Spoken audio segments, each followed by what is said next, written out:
Don't be alarmed, we're Negroes. Hey, what's up, guys? Your boy Rodney383, Anime Real Talk TV, and you already know what it is. I got my boy Ziploc Gory with me. What's up, people? Time for another episode of Game of Thrones. Oh man, in this Game of Thrones episode, yeah, it's getting real. It's getting real fast. Real. Yeah. So let's go ahead.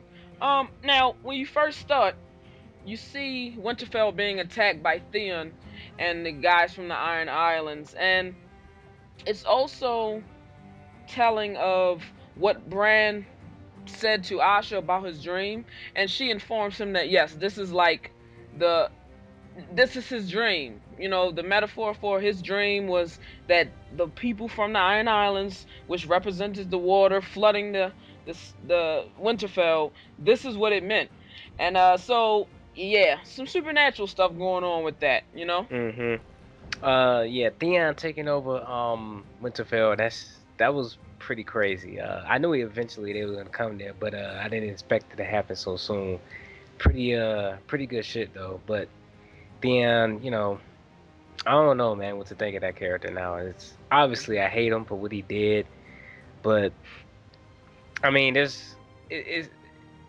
from one point of view, you like, you know, you hate the character. Then there's another point where you're like, you know, he kind of did what he did because he wants to be loyal to his family. So it's hard, man. This show is crazy. Now, you know, big ups to Meister Luick. When he sends off a message to Robb, he actually gets that out before, you know, they actually get a hold of him. So it was good, you know. And so Theon comes there, you know, he's really feeling himself. He's feeling it. And so he actually captures Lord Roderick. And Roderick ain't for that bullshit. He popping off. I mean, he talking back and all of that. So Theon orders him to be executed. But of course, he didn't want to put his hands on him himself at first. And so Theon actually executes Lord Roderick, or whatever his title is, Roderick. And you could tell it shook him to do that. It wasn't even a clean cut. He was hacking at it. Everybody was looking at him like, damn, this motherfucker can't even do a clean cut. Right. He was very conflicted. And then on top of that, the screams of the people around him that know him personally.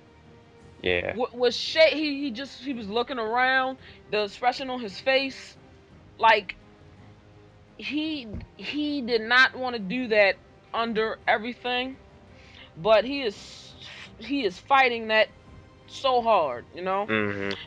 But now I'm like, fuck the character. Now he can eat a dick. Now I hope he die. Ain't a whole lot to that.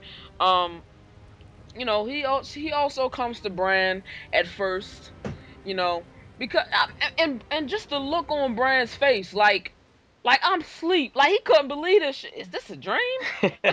What the fuck is going on? No type of fear in his face or nothing. Like he had to wipe his eyes away to make sure the shit was real. Like, you know, he wasn't terrified of him or anything, which adds to the scene because they think of him as a brother, like, you know. It was kind of also strange that the direwolves didn't come in there, you know, to protect Brandon. I was kind of wondering why they didn't come in there, but it's probably due to budget and all of that. Who knows where they were? Were they in the kennel? You know, I don't know. Good stuff. That's a good point. Yeah. So then you move on to Jon, and they're tracking the wildlings. Yeah. And they find a couple. Go in on that. Yeah, basically, you know, he's talking to the guy, I forget the character's name, and he's basically trying to warm him up to the idea of being north of the wall. Not really being north of the wall, but just kind of, you know, what they got to go through and all of that. And he's just like, you know, I say this stuff just to comfort people, you know. It's not for honor or anything like that. And when they finally meet the wildlings, they get to a point and they find this one, they kill a couple of characters, then they find the one chick, and Jon is kind of struggling with the idea of, does he want to kill her or keep her alive? And he decides to keep her alive.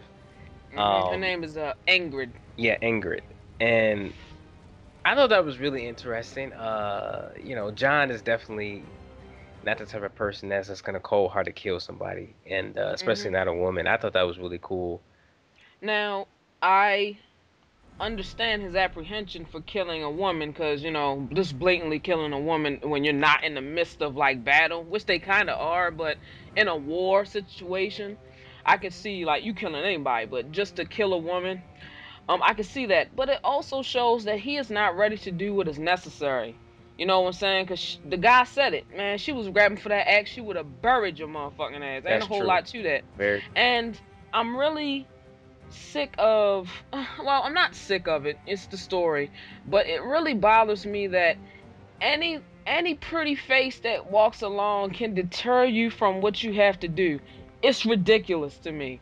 John should have manned up and just killed her right then and there. She might be a good character going forward, maybe, but that mission, if they killing people, you killing people, it's a wrap. Yeah, they are a war. That was a foolish thing to do because now he's lost and he's in cold and who knows what she's gonna do now. That was a Yeah. foolish decision of him to do that. And she's also acting a bit seductive in her way. She's tied up, and they have to get together, and she's getting him hard. Ain't a whole lot to that. Yeah, just because you're in a nice watch don't mean you don't get boners. So yeah, she's kind of seducing him in a way, but you can also see that maybe she kind of likes being there with him. I'm like this love at first sight shit is like it's all too prominent in here. It's kind of crazy, and I can't believe that she has feelings for him. So at the time, as of this point, she's playing him. That's what I'm thinking Yeah, I was about the just gonna say that. situation. I think she's just playing him and lead him to the other wildlings. Maybe she knows some areas, and then when they finally get there, she just gonna turn on his ass.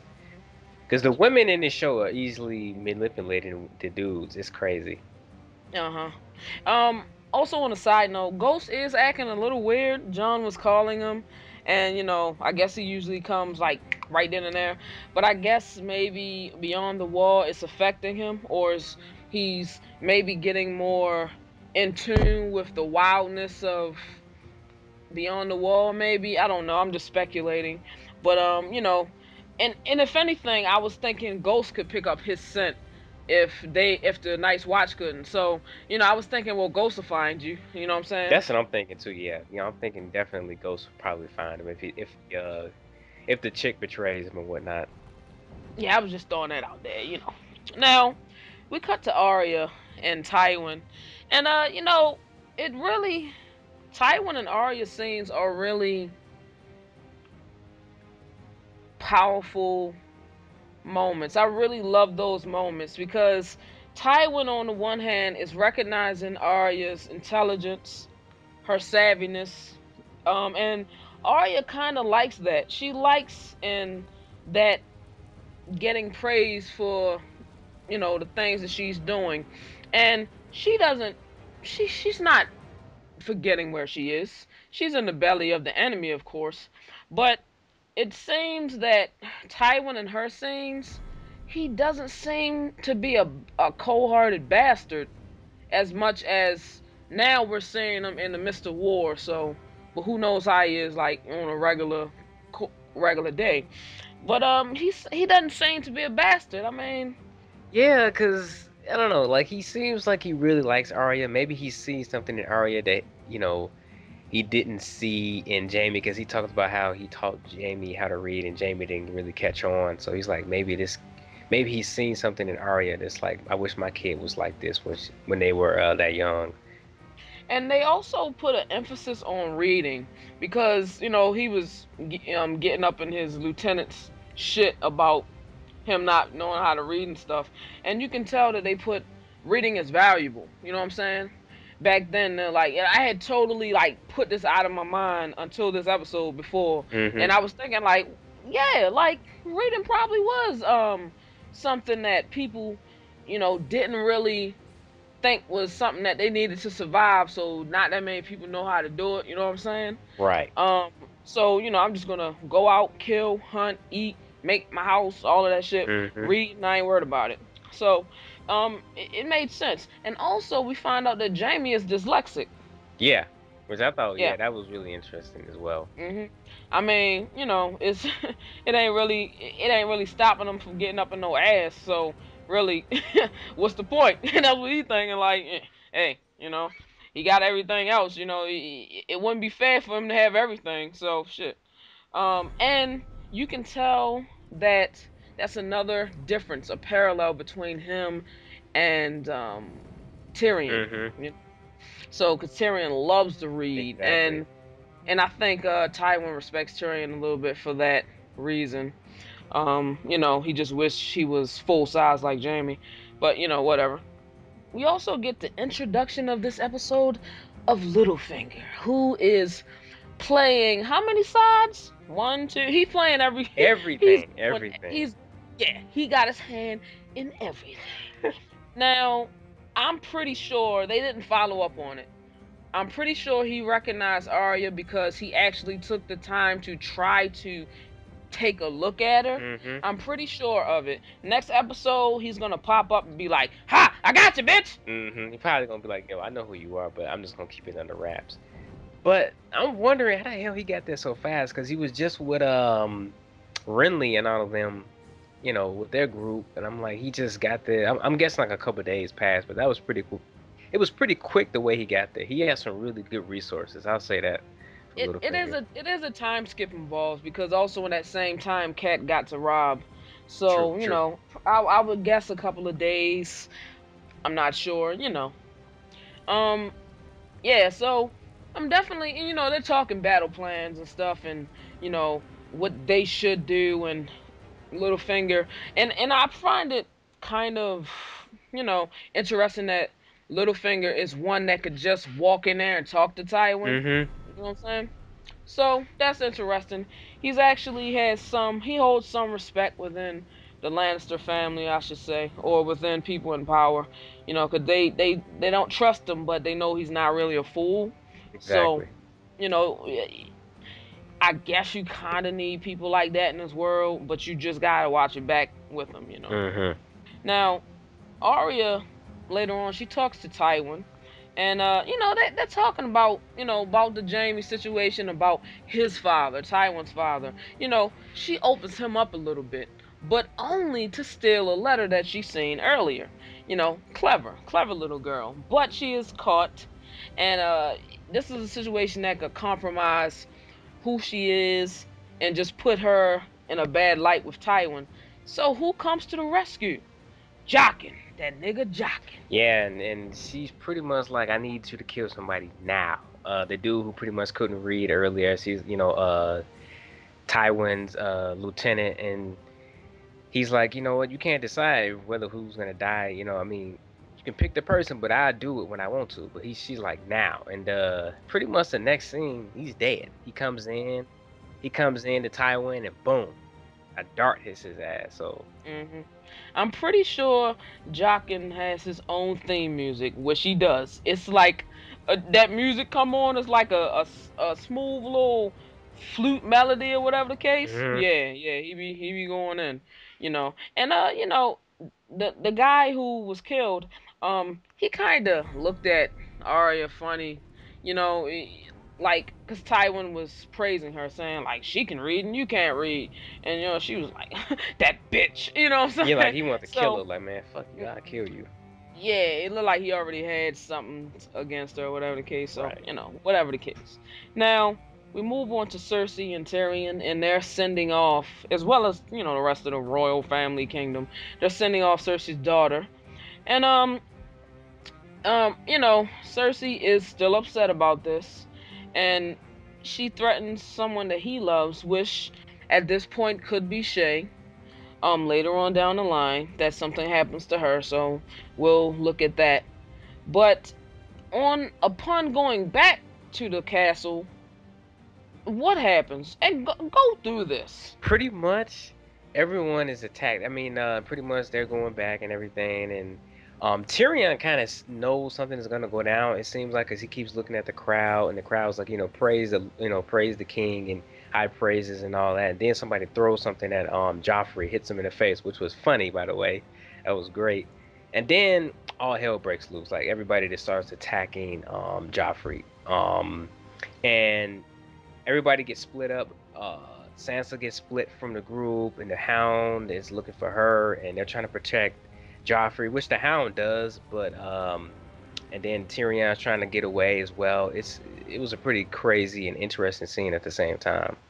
Yeah, I liked it. Sansa is almost raped, Yes. pretty much. And the Hound, he hates Joffrey. Oh yeah, he definitely does. Like Joffrey constantly belittles him for no reason at all, but because he feel he has the privilege and the right to do so, which he kind of does.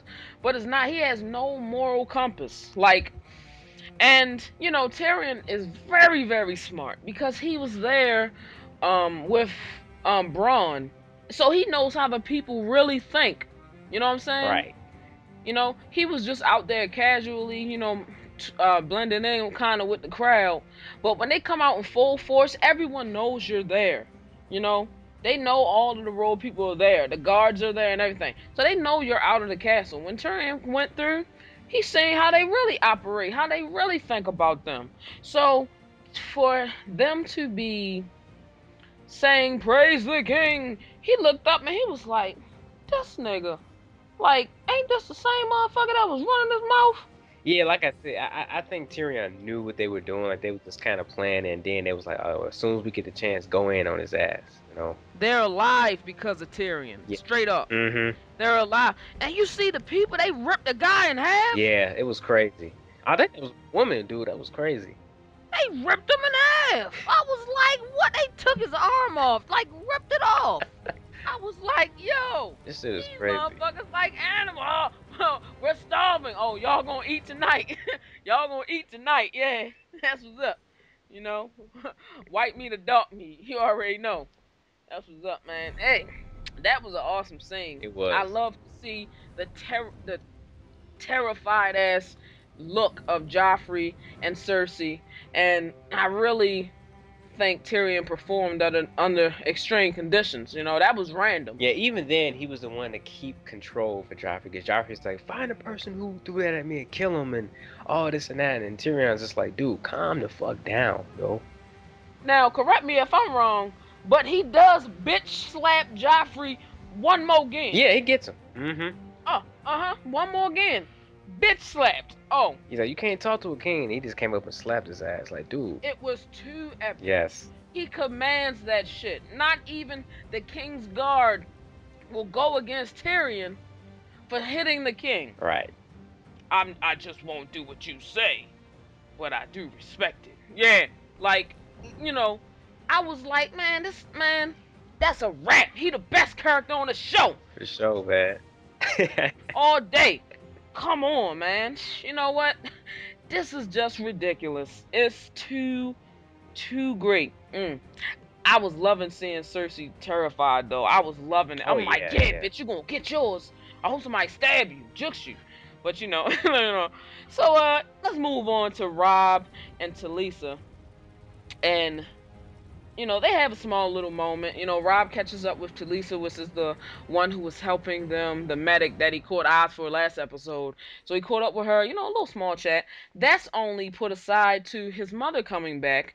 His mother and him have a little, little word. They really don't talk about the Stannis thing, which they should have immediately. Right. But that's put aside because they got the message from Winterfell that their shit was being overrun. Yeah. And Robb's like, yo, next time I see Theon, own his ass. So it's pretty much a wrap for Theon, man. I told you to never trust a Greyjoy. Yeah, she was wise about that, but You know what? I'm gonna tell you something that was really interesting. Now, you guys in the comments, correct me if I'm wrong. Maybe I heard it wrong. Now, Robb is talking to one of the soldiers that gave him the initial message. Mm-hmm. The person is telling him, hey, you need to stay here and do this. Let me and my mans in them go over there and retake your castle. You need to stay here and do what you're doing or you're going to lose everything. I understand that point, and that's perfect point. What I don't understand is what Robb says to the guy. Robb says Rickon is... Rickon's safety is paramount. He mentions Bran not. Um, I'm not understanding that. Is he writing Bran off because he's a cripple? I don't understand that. Um, is he assuming that that Bran is dead because he'd be the easiest kill because he's crippled? That's what I would think. I was very disturbed by that, and I was also more concerned, or it was interesting that Kat said nothing immediately about, what about Bran or something like that. Yeah, they didn't even acknowledge Brienne was standing there. I would have been like, yo, who is this? You know? And to be honest, that dude, I really don't trust him either. The Rob, the person that's talking to Rob, I don't trust him either. I get the feeling it's gonna be yet another betrayal. Well, I would think that at this point they, oh, I can't say that because they thought Theon was an ally, but yeah, it's possible. I don't know. And so we gonna see, Because everybody wants what they want in this series, and they're gonna do whatever they got to do to get it. Exactly, and he's taking his own men up there. Mm-hmm. He's taking his own people, 400 of his own men. Right. So that's his people there. Oh, Asha. Now, I'm loving, man. Look, they cleaned her up real nice. They got all the dirt off of her. She looks succulent than a mofo. I gotta say. Yeah, that scene was great with her and how she seduced Theon. That was fucking awesome. How she got nude, and then how she kind of seduced him. Because Theon, this whole thing is like, you can pretty much just get him with his sister tricked him like that, and now Asha got his ass. So. And you know what? I always wonder how the women smell in general back then. You wasn't using a douche. I mean, you wasn't dushing it. And that was all natural smell. I mean, I bet they was smelling pungent back then. Pungent. I mean, think about it. You know what I'm saying? Back in medieval times, Sure. I bet they was smelling quite pungent. Whatever. She looked good though. So there you go. We got no Stannis this episode. No Melisandre. Yeah. So they focused on a couple of characters. Now let's cut to the last part of it. Now Dany, she's going and she's making a compelling argument on why the Spice Lord or the Spice Master should give her ships. She's going with Jorah's plan to try to get it on her own. Of course, Lord Zoran, he's there with her, and they're trying to get those, and to no avail. He about logic, he ain't about dreams. So that's a wrap right there. Upon returning, how about you tell them what we found there? Pretty much returning, people were killed, slaughtered, bloodied up, all that, and the dragons are gone, and somebody is shown walking to like the castle or something like that. That was walking to some type of tower. Yeah, some type of tower or something. So I'm guessing it was probably the guy who she was trying to convince to give her the ships. I'm guessing somebody obviously took the opportunity. Was like, well, she's gone from the house where she was staying at. Let's go in and take the dragons now. Now, also there was no Jorah in this episode. Where was he? I wonder where. Yeah. Now, also, Lord Zoran, he's more ambitious than you think. Oh yeah. And this may be all him. This may be all him doing it to get Dany as his wife. I wouldn't doubt it at all. Wouldn't doubt it. Let's throw that out there. You know what I'm saying? Because it's saying like, it wasn't just her people that was killed. It was some of their people as well, right? Because he even said it himself. I started out being low. I started out being poor, and now look at me. A lot of honorable men may not think what I did was, honorable, but here I am. Interesting that he said that before they opened up the door. And I was looking at his face immediately to see the reaction, but they're actors, so he covered it up well. If he indeed did do this, so that's something to think about there. But the fact remains that the dragons are alive. So, and the dragons are gonna know their mom. So, assuming that she can get a hold of them dragons again, you know, nobody's gonna kill the dragons, I would say. So we're gonna see where that goes. Overall, this was a very, very interesting episode. Theon can, by all means, eat a dick. For sure. That was bullshit. Yeah, he can eat a dick. Joffrey got bitch slapped again. Got some shit Yes. thrown at him, which Yes. was extra great. Yes. Sansa was almost raped. They got your adrenaline pumping real good then. Yeah. Oh yeah. Oh, you seen Shay Shay again? Got a little bit of Shay Shay. And you know. And it looks like Brandon and and all of them are gonna be leaving Winterfell. They found a way to get away. So yes, they did. Yeah. Because Asha is crafty and smart. for sure. And sexy. I will. And you know, that was very interesting. That just shows Theon's incompetence, and also it goes to the fact of showing that that women run this show. Yeah, they do. Man, I'm telling you. Some of the best written female characters out there. Period. Yes. She even seduced and killed a guard immediately after jumping out of the bed with Theon. Like, you are so quickly taken off of your mission of doing a simple task of fucking being guard of the damn perimeter, and your cock overrides everything? Oh my god. You deserve to die in the most gruesome fashion, you fucking lame. Man, look, listen, yeah, Asha is that deal. Yeah. You know what I'm saying? My question is, where would they go? Yeah, that's Now, true.